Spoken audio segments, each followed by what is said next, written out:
경상도 표준말을 사랑하시는 부산 경남 나아가 전 세계에 계시는 행님 누부의 여러분, 이번 주도 안녕하셨습니까? 본격 부산 표준말 뉴스 시작해 보겠습니다. 이번에 발표된 그 정부의 부동산 공급 대책이 막 뉴스를 떠들썩하게 하더라고요. 네. 근데 서울하고 수도권에 초점이 맞춰지게 되면서 역시 서울 수도권 말고는 너가 알아서 살아라. 응? 너가 편한 대로 살아봐라 한번. 있는 힘껏 한번 살아봐라. 이래 던지는 메시지가 갔거든요. 네, 맞습니다. 부산 경남의 경우에는요, 집값 상승이 공급 부족이 원인이 아니거든요. 정말 세밀한 후속 대책도 필요하다는 지적입니다. 그래갖고 발표가 끝나자마자 바로 제가 뛰갔다 아닙니까? 네. 어디로 갔냐고 우리 교수님께 한번 제 의견이 맞는지 동의를 구하고자 동의대학교를 다녀왔습니다. 가보시지. 안녕하십니까? 안녕하십니까. 인상이 좋으십니다. 잘생기셨습니다, 진행자. 진짜로요? 네. 예. 우리 문정부 들어서는 25번째 정책인데 86만여 가구를 공급을 하겠다. 엄청난 지각 변동이 일어날 것 같습니다. 어떻게 보십니까? 예. 현 정부의 25번째 그 부동산 대책인데요. 집값을 잡는다는 것이 일단 물량적으로 많은 집을 져주게 되면은 공급이 철철 넘쳐서 맞죠. 주택 가격이 안정이 되는데 24번째까지 나온 대책에는 사실상 공급을 늘려서 가격을 잡겠다는 내용이 없었는데 드디어 이제 1년여 정도의 임기를 남기시고 공급량을 늘려서 주택 가격을 잡겠다라는 대책을 내놓으셨습니다. 특히 서울과 수도권에 상당량의 주택을 집중적으로 져주겠다. 이런 주택 공급량을 늘려서 가격을 잡겠다는 특단의 조치가 나왔기 때문에 유익한 대책이라고 판단을 하고 싶습니다. 그러면 그전에는 왜 이런 대책을 못 내놨던 거죠? 집을 이번 대책처럼 새롭게 많이 져주지 않더라도 집을 여러 채 갖고 있는 사람을 강제적으로 팔게 하면은 결국 수요와 공급이 일치되면서 가격을 안정시킬 것이다라는 그런 고집스러운 그런 정책에 대한 일관성이 지금 그동안에 나왔기 때문에 지금 25번째 대책과 같이 이렇게 공급량을 늘려서 집값을 잡자라는 이야기가 소통이 되지 않았다. 1988년 올림픽이 끝난 이후에 집값이 정말 높게 올라갔는데 그 당시에 서울 수도권 주변에 약 200만 채의 집을 공급을 했습니다. 그것도 불과 5년 만에. 그 당시에는 땅도 좀 강제로 빨리 뺏어오고 강제적으로 막 이렇게 했는데 지금 이렇게 세상이 투명화되고 민주화된 상태에서 원하는 물량을 적재적기에 공급해 줄 수 있을까 상당히 의문시는 되고 있는데 실현이 된다라고 하면은 주택가격 안정과 무주택자들의 내 집 마련의 기회 확대는 충분하게 도움이 될 것으로 생각을 하고 있습니다. 이게 저는 사실 조금 속상하더라고요. 경급이 경기, 서울권에 집중되어 있다 보니 지방에 있는 사람들은 왜 우리도 새 아파트, 신도시에 살고 싶은데 라는 생각을 가진 사람이 있을 거거든요. 그 중심에 제가 있고요. 지금 현재 서울과 수도권의 집값이 제일 높게 올라가고 비싸다는 걸 알고 계시죠? 알고 있습니다. 또한 서울과 수도권에 두 가구 중에 한 가구는 집이 없다라고 하는 것을 의미하고 있는데 다행히 우리 지역은 자가 보유율이 60%를 넘고 있습니다. 지방은 싼 집, 그리고 적당한 가격의 집에 들어가 살려고 그러면 얼마든지 집을 살 수 있는 기회가 있다. 앞으로는 오히려 아주 일부 지역의 집값만 올라갈 가능성이 있고요. 나머지 지역은 그대로 집값이 안 올라가거나 오히려 폭락하는 지역까지 있을 수 있다. 그래서 저는 요즘 제가 쓰는 말 중에 삼극화, 즉 세 가지 현상이 나타난다. 집값이 올라가는 그 지역은 집값이 앞으로도 한두 끝도 없이 올라갈 것이다. 그게 10채 중에 한 2채 정도만이 해당이 될 것이다. 그리고 10채 중에 5채는 집값이 올라가지도 않고 떨어지지도 않고 거래도 안 되고 그냥 평범한 정체 수준. 그리고 10채 중에 3채는 거의 폭락 수준으로 빈집으로 남아돌 것이다. 경우에 따라서는 빈집을 우리 진행자 잘생기셨는데 네. 빈집에 공짜로 들어가서 살 수 있는 경우도 있을 수 있다. 그래요? 예. 제가 알기로는 일본 부동산 시장이 그런 경우가 생겼다고 하더라고요. 네. 빈집 돈을 줘서라도 살아달라고 하는 이런 경우도 있다고 하더라고요. 일본의 경우에는 좋은 말씀하셨는데 빈집 뱅크라는 게 있습니다. 빈집 뱅크 그래요? 네. 그래서 7채 중에 1채가 빈집입니다. 전국적으로 모아봤더니 약 200만 채. 경우에 따라서는요. 일정 기간 그 빈집에서 10년 동안을 살게 되면은 돈을 준대요. 돈을 주는 것이 아니라 아예 그 집을 우리 진행자 이름으로 바꿔줍니다. 괜찮은데요? 네. 또 반대로 얘기하면은 일본 도쿄 중심으로 해서는 한 평 기준으로 5억 원이 넘는 그런 주택들도 있습니다. 5억이야? 네. 그건 너무하다, 인간적으로. 올라가는 것은 계속 올라가고 떨어지는 것은 계속 떨어진다. 그래서 저는 제 개인적인 생각으로는 두 가지 현상이 다 나타난다. 우리보다 더 인구 감소, 그다음에 저성장을 경험해보고 노인 인구가 급증한 일본의 부동산 시장에서 우리가 얻을 수 있는 아주 중요한 교훈이라고 생각을 하고 있습니다. 부산에 보면 그 삼익 비치 아파트 네. 분양을 했을 때 뭐 평당 1억까지 갈 수도 있다. 이런 전망이 있더라고요. 네. 어떻게 생각하십니까?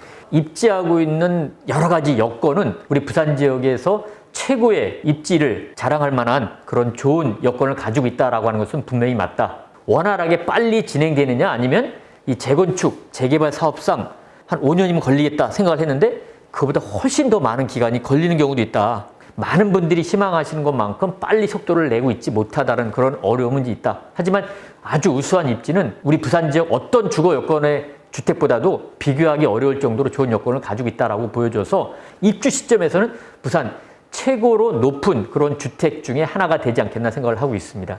2021년 단기적으로 봤을 때는 네. 어떤 현상이 벌어질까요? 예, 일단은 지금 현 정부의 부동산 정책 규조가 네. 가격 안정에 초점이 맞춰져 있는 상태이고요. 지금 정부에서 발표한 세금 강화 대책이 지난해 나왔는데 네. 올해가 처음으로 강화된 내용이 시행되는 시기가 올해입니다. 6월 1일 이전에 상당수 다주택자분들의 물량이 나올 가능성이 있다. 또 이 코로나로 인한 내수 경제도 썩 좋지 않은 상황이기 때문에 규제 직전에 호황을 올해 찾기는 좀 어려울 가능성이 있다. 올해 1년 동안은 정부의 규제 지속, 세금 강화, 대출 억제, 거기다가 조정 대상 지역 지정, 이런 그다음에 코로나 문제, 이러한 여러 가지 이유로 인해서 올해 한 해는 지난해보다는 가격도 많이 안정화가 되고 거래량은 급격히 줄어드는 소위 말하는 조정 내지는 침체 장세가 우리 지역에서는 나타날 수 있다. 이렇게 생각을 하고 있습니다. 야, 진짜 오늘 원장님의 말씀 듣다 보니까 앞으로 어떻게 제 인생을 리모델링을 하고 그리고 어떻게 건축을 해 나가야 될지 오늘 잘 배우고 갑니다. 네, 꼭 유익한 방송 잘 만들어 주셔서 우리 부산의 무주택자분들 그리고 여러 투자자분들 모두 이익이 될 수 있는 그런 좋은 방송 제작해 주셨으면 감사하겠습니다. 다음에 또 올게요. 네, 안녕히 계세요. 감사합니다.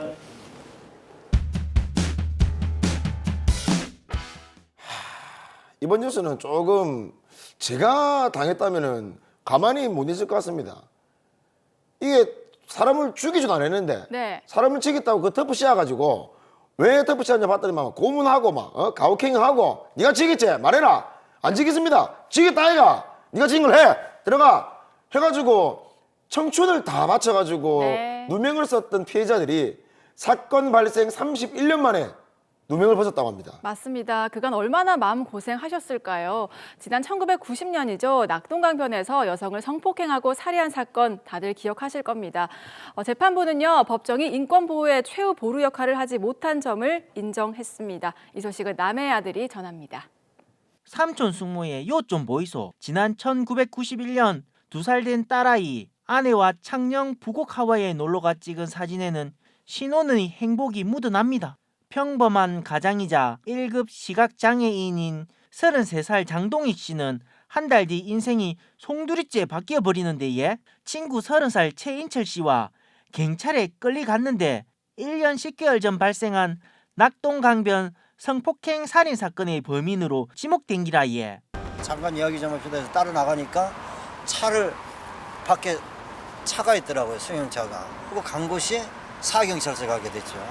그래 그때 왜 왔는지도 모르게 갔어요. 두 사람은 경찰 고문에 의한 거짓 자백이라고 검찰과 법원에 호소를 해도 법원에서 막 무기징역이 확정된 기라 예. 21년 동안 억울한 옥살이를 하고 난 뒤 모범수로 풀려나십니다. 놀랍게도 지난 2019년 검찰 과거사위가 고문 정황을 확인하면서 재심 논의가 급물살을 탔고 지난해 재심 개시 결정이 내려졌습니다. 그러고 마침내 1년이 지나 법원은 재판부는 고문과 가혹행위로 이뤄진 자백은 증거 능력이 없다며 무죄를 선고하고 법원이 인권의 마지막 보루 역할을 수행하지 못했다며 사과를 했습니다.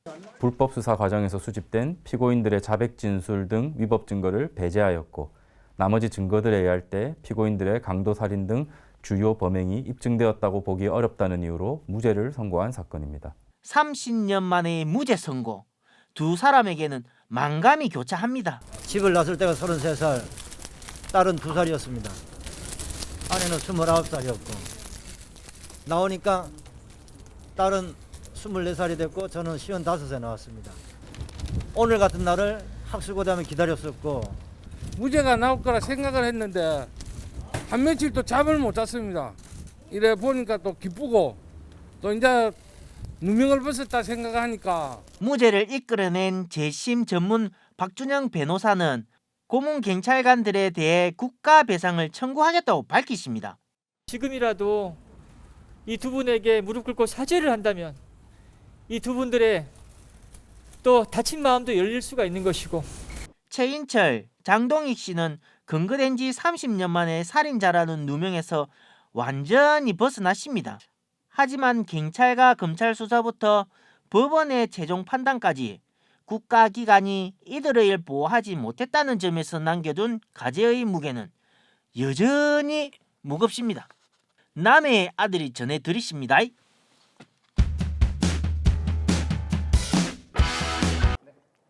국민의힘에게 묻겠습니다. 가덕 신공항 하자는 겁니까? 말자는 겁니까?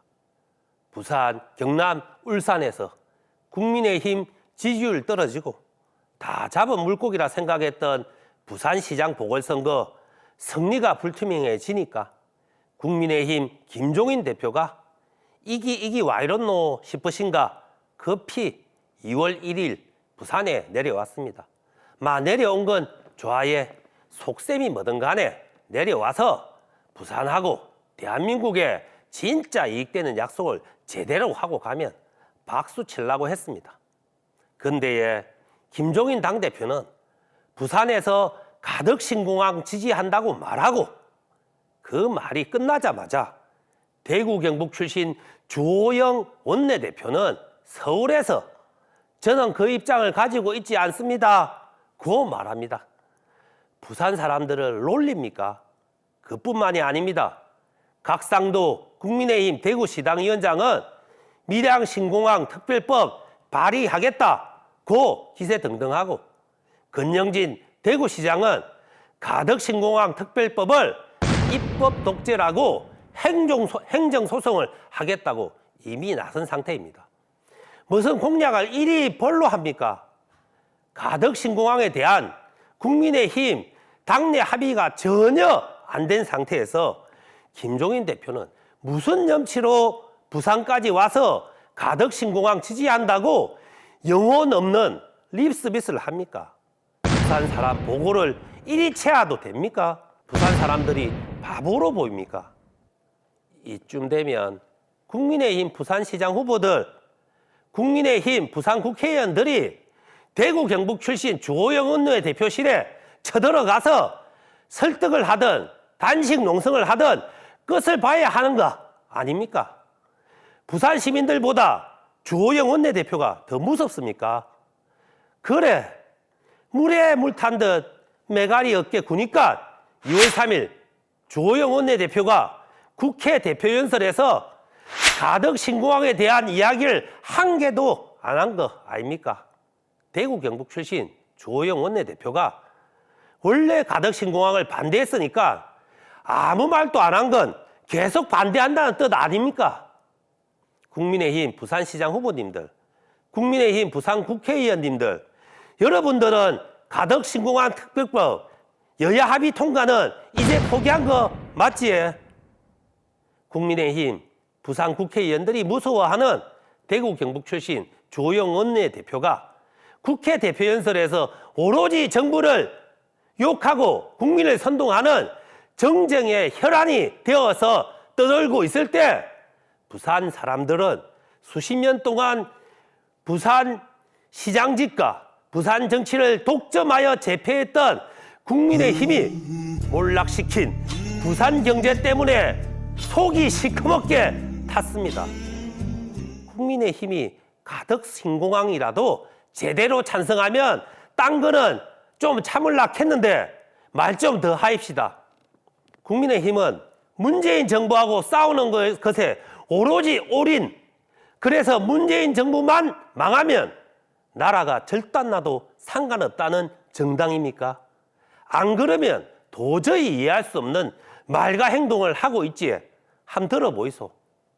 정부 여당 여성 국회의원을 아들을 낳은 후궁이라고 막말로 칭하고 세계가 지켜보고 있는 남북한 정상 간 대화 중에 대통령이 북한 원전 건설 내용을 담은 USB를 김정은에게 전달했다는 황당한 북풍 공작이나 하고 국민의힘 서울시장 후보는 파일에 표기된 버전의 V를 대통령을 뜻하는 VIP의 V라고 우겨놓고도 미안타고 사과도 안 하고 국회 대정부 질문을 앞두고 성폭행 프레임 씌우기 지침을 문서로 버젓이 국민의힘 국회의원들에게 하달하고 더 기가 막히는 거는 또 가덕 신공항과 관련된 겁니다. 김종인 당대표는 한일 해저 터널을 만들어서 가덕 신공항을 일본과 연결하자고 합니다. 일본에게 일방적으로 유리한 한일 해저 터널을 와 만들라고 해. 가덕 신공항이 건설되면 항공, 항만, 철도로 이어지는 트라이포트를 완성하여 부산은 유라시아 대륙의 출발점이자 종착지가 됩니다. 그것이 원대한 부산의 꿈이고 세계적인 복합 물류 도시 부산의 미래입니다. 한일 해저터널을 만들어서 유라시아 대륙의 출발점이자 종착지를 일본으로 그리 만들고 싶습니까? 제가 콧구멍이 2개라서 겨우 숨을 쉽니다. 국민의힘 이명박 정부 시절에도 경제 타당성 없다고 결론이 난 한일 해저터널입니다. 그런데 추가로 가덕 신공항까지 만들어 가지고 한일 해저터널을 통하여 일본과 연결하겠다는 놀랍고 황당한 공약은 일본 정치인들이 일본에서 공약하면 일본 사람들에게 대환영을 받을 공약 아닙니까? 국민의힘은 북풍 공작 DNA와 함께 국민의힘 골수에 각인된 친일 DNA를 뽑아내는 게 그리 힘듭니까? 국민의힘 부산시장 후보님들, 국민의힘 부산 국회의원님들, 부산을 위해서, 대한민국을 위해서 이제 가덕 신공항만큼은 함 제대로 해보입시다. 2년도, 채 2년도 근무하지 않은 전임 부산시장의 나쁜 짓을 욕해서 23년 동안 국민의힘이 독식했던 부산시장직만 되찾으려 하지 마시고 23년 동안 여러분이 몰락시킨 부산 경제를 다시 살릴 노력도 좀 하입시다. 그 출발이 바로 가덕 신공항입니다. 이상 갈매기의 왼쪽 눈가리 최택용이었습니다. 감사합니다.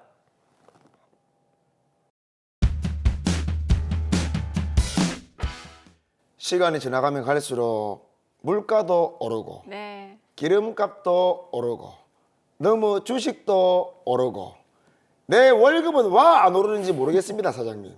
이를 웃자면 좋겠습니까? 맞습니다. 예? 하지만 저희가 또 희망을 잃지 않아야죠. 맞습니다. 저희가 어떤 민족입니까? 어떠한 시련과 고난과 또 역경이 있어도 그것을 이겨낼 수 있는 DNA가 있는 민족 아닙니까? 우리 어떤 민족이냐고 해. 네. 배달의 민족 아닙니까?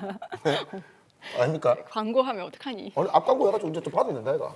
배달의 민족 관계자 여러분 좀 연락 좀 주세요. 예. 왜 이 배달이라는 말씀을 드렸냐면 경남 그리고 부산 나아가 전 세계에 계시는 이 모든 뉴스들을 정말 신속 정확하게 휴대폰으로 바로 배달을 해드린다는 그런 아하, 의미였습니다. 그런 뜻이 앞으로도 있었군요. 많은 구독과 좋아요. 매번 내 이야기를 해도 안 누르더라고. 네. 누나가 애교 섞인 목소리 좀 한번 해봐라, 가만. 구독과 좋아요. 네. 오케이. 우야동동 다음 주에 뵙겠습니다.